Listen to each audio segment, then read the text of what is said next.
আজকে রাত্রে হবে হচ্ছে ধোসা, তাই কলাই আর আতপ চাল হচ্ছে পেস্ট করে কিছুক্ষণ ভেজার জন্য রাখা হলো। তো প্রায় 4-5 ঘন্টা ভেজার পর হচ্ছে এই কন্ডিশন। আর এখানে হচ্ছে ধোসার তরকারিটা রেডি।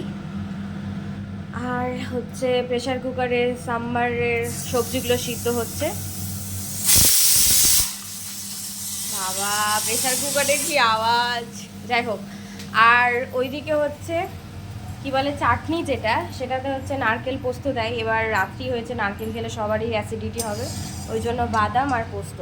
তো এইদিকে হচ্ছে বাদাম ভাজছে বোন, আর এইদিকে হচ্ছে পোস্ত ভিজানো আছে, এগুলোকে হচ্ছে পেস্ট করা হবে।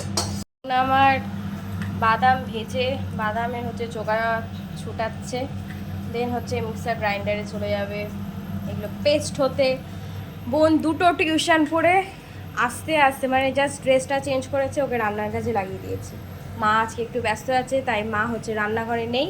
আমি আর বোন মিলে হচ্ছে আজকে রাত্রে ডিনারটা রেডি করছি। আর এদিকে সাম্বারের কি বলে সবজি রেডি, সিদ্ধ হয়ে গেছে। এবার এটাকে জাস্ট ফোড়ন মারতে হবে। দেখো গাইস, আমাদের হচ্ছে সবজি সিদ্ধ হয়ে গেছে।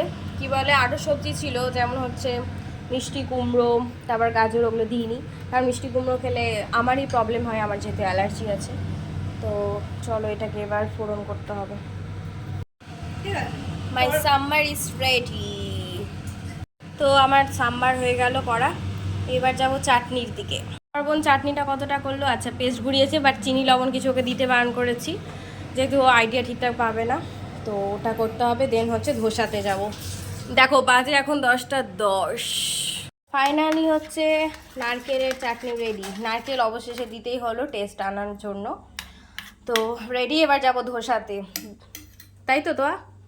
চ চ চ তাড়াতাড়ি। তো ধোসার ব্যাটারটা হচ্ছে রেডি করলাম, লবণ মশলা আর একটু জল দিয়ে পাতলা করলাম। এবার হচ্ছে ভাজবো। এই যে তাওয়াটাও গরম করতে দিয়েছি।